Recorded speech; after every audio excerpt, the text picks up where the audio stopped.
రాముని గుడి కట్టిన తలంబరాలు పంపించిన ఓ తలంబరాలు తీసుకొని ఓట్లేయండి అన్నాడు. మంచిదే, నీ కూడా కాదా, ఓకే ఆయన అనుకున్న దాన్ని కట్టి చేసింది ఓకే. మరి మా వర్గీకరణ కూడా చేస్తే బాగుండు కదా, వాళ్ళకేం గుడి కట్టించి ఓట్లు వేయమంటాడు, మాకు మాత్రం ఉత్తానే ఓట్లు వేయమంటాడు.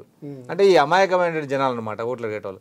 నిజానికి మోడీకి చిత్తశుద్ధి అయితే 2 పార్లమెంట్ సమావేశాల్లో బిల్లు పెట్టి ఇంకోటి ఏం చెప్తున్నట్టే మాదిగ సమాజానికి మోడీకి వర్గీకరణకు సంబంధం లేదు, ఇది కృష్ణమాదిగ నాయకత్వంలో వచ్చే వర్గీకరణ కాదు, సుప్రీంకోర్టులో తీర్పు ద్వారా వచ్చేది. ఇది సుప్రీంకోర్టులో తీర్పు రిజర్వ్ అయి ఉంది.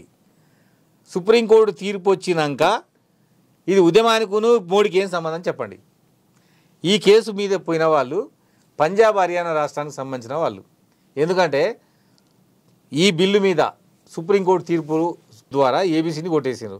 కొట్టేసినా అప్పటి వరకు పంజాబ్లో హర్యానాలో జరుగుతున్నటువంటి ఏబిసిడి అమలు ఆగిపోయింది. వాళ్ళు సుప్రీంకోర్టు ఫుల్ బెంచ్కి వచ్చిండ్రు. తెలంగాణ ఆంధ్రకు సంబంధించినటువంటి నాయకులు ఇంప్లీట్ అయినరు. ఇది తెలంగాణ ఆంధ్రకు సంబంధం లేని కేసు. రేపు సుప్రీంకోర్టు తీర్పు రిజర్వ్ అయితే, సుప్రీంకోర్టు తీర్పు వస్తే పంజాబ్ హర్యానాతో పాటు ఆంధ్రప్రదేశ్ తెలంగాణలో కూడా చేసుకోవచ్చు అనే తీర్పు వస్తే ఇందులో రాజకీయ పార్టీలకు ఉద్యమానికి ఏం సంబంధం చెప్పండి మీరు. ఆ తీర్పుకు రిజర్వ్ ఎన్నాళ్ళు అవుతుంది? 2-3 నెలలు అవుతుంది. 2-3 నెలలు. అవును, బిఫోర్ వస్తే కనుక సుప్రీంకోర్టు తీర్పు ఈ ఎలక్షన్లకు ముందే రావచ్చని నేను అనుకుంటున్నాను. ఎందుకంటే మళ్ళీ ఓట్లాడాలి కదా.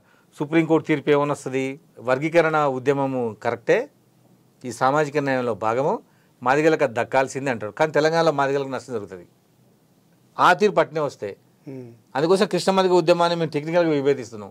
తెలంగాణ రాష్ట్రంలో మాదిగల పర్సంటేజ్ 12, ఆయన అడుగుతుంది 7. రేపు సుప్రీంకోర్టు తీర్పు వచ్చేది 7% మీదనే. 7%. మరి 7% వస్తే మాకేం లాభం? 1994లో పెట్టే డిమాండ్కు 3 దశాబ్దాల తర్వాత గదే ఉంటుందన్నా. అందుకోసం దాని జనాభా దామాష ప్రకారం ముఖ్యమంత్రి గారు రేపు కులగణన చెప్పిండు. ఆ కులగణన ప్రకారం తెలంగాణ మేము ఎంత ఉంటే అంత పర్సంటేజ్ ఇవ్వాలి. ఇంకోటి కృష్ణమాదిగకి నేను విజ్ఞప్తి ఏం చేస్తున్నా అంటే, మీరు దయచేసి బీజేపీకి ఓట్లైన నినాదాన్ని విరమించుకోండి. రేపు సుప్రీంకోర్టు తీర్పు వచ్చినాక ఆ రాష్ట్రము తెలంగాణ రాష్ట్రం ఇంప్లిమెంట్ చేయాలి. ఇక్కడ బంతి ఎవరు కొట్టుకు పోద్ది? రేవంత్ రెడ్డి గారు కొట్టుకు పోద్ది. మరి రేవంత్ రెడ్డి గారు ఎందుకు చేస్తాడు? మరి నువ్వు ఓట్లేమో బీజేపీకి ఏమన్నావు, ఇక్కడ రేవంత్ రెడ్డి గారు ముఖ్యమంత్రి ఉన్నాడు. అందుకోసమనే వర్గీకరణకును ఓట్లకు, వర్గీకరణకు రాజకీయ పార్టీలకు ముడిపెట్టొద్దని కృష్ణమాదిగకి విజ్ఞప్తి చేస్తా ఉన్నా. నువ్వు సైలెంట్గా ఉండు. రేపు కేంద్రంలో బీజేపీ మళ్ళీ ఓడిపోయి కాంగ్రెస్ వస్తే మళ్ళీ ఇక్కడ కాంగ్రెస్ ఆల్రెడీ అధికారంలో ఉంది, వర్గీకరణ ఎవరు చేస్తారు మరి? అందుకోసమే ఎన్నికలకు ఓట్ల వర్గీకరణకు ముడిపెట్టొద్దని నేను కృష్ణమాదిగకి విజ్ఞప్తి చేస్తానా. ఇప్పటికీ మీరు మార్చండి దాన్ని. మరి ఎందుకు ఆయన అంటే బీజేపీకి వెనకాల పోవడానికి కారణం ఏంది? గతంలో కూడా ఆయన కేంద్ర ప్రభుత్వంలో కాంగ్రెస్ ఉన్నప్పుడు కాంగ్రెస్తో ఉన్నాడు, తర్వాత పందా మార్చుకున్నాడు. అంటే ఆయన ఉద్దేశం ఏంటంటే అధికార పార్టీతో ఉంటే నా పని అయిద్దని. నేనేమంటున్నానంటే నీ నిర్ణయం కరెక్టే, మరి రేపు అధికారం పోతే ఎట్లా అంటానా, పాలకపక్షం మీద ఒత్తిడి తీసుకురావాలి, చేసేటట్టుగా ప్రయత్నం చేయాలి. అంతేగాని ఈ పార్టీ ఆయనకు ఓట్లేయమంటే మరి ఆ పార్టీ అయినా మనం పనిచేయడుగా, అదెందుకు?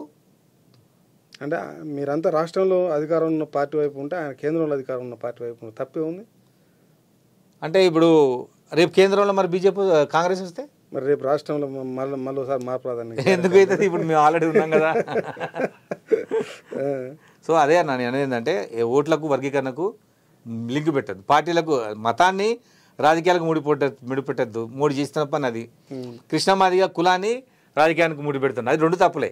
సో మీకు రిజర్వేషన్లు అమలు కావాలంటే 12% రిజర్వేషన్లు అమలు కావాలంటే తెలంగాణలో అంటే వర్గీకరణ 1, 12% రిజర్వేషన్లు, ఈ 2 అమలు కావాలంటే మీరు ఏం చేయాలనుకుంటున్నారు?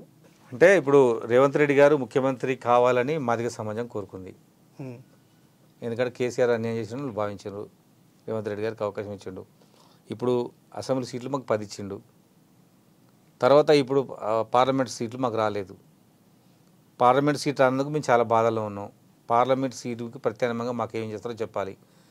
మా సీట్ల కన్నా బీజేపీ రావడమే ప్రమాదాన్ని మేము అనుకుంటున్నాం, కాబట్టి మీతోనే ఉంటాం మేము. మాకు ఈ సీట్లు ఇవ్వకపోయినా బాధ లేదు, కానీ మాకు 12% రిజర్వేషన్ ఇవ్వండి, అది మేము కోరుకున్నాం రేవంత్ రెడ్డి గారిని. మీతో మేము ఉంటాం, మాదిగ సమాజాన్ని కాంగ్రెస్ వైపే ఉండేటట్టు చేస్తాం. తెలంగాణలో కాంగ్రెస్ మాదిగలు లేకపోతే తెలంగాణలో రెడ్లు మాదిగలు కలిస్తే విప్లవం వస్తుంది. రేవంత్ రెడ్డి 10 ఏళ్ళకు పైనే ముఖ్యమంత్రి ఉంటాడు. సింగిల్ లార్జెస్ట్ కమ్యూనిటీని ఎమ్మటి లేకుండా మీరు దాన్ని దూరం పెట్టుకుంటే మనకు నష్టం జరుగుతుంది. కాబట్టి రేవంత్ రెడ్డి గారికి విజ్ఞప్తి చేస్తున్నాం, మాదిగ సమాజాన్ని హక్కున చేర్చుకోండి.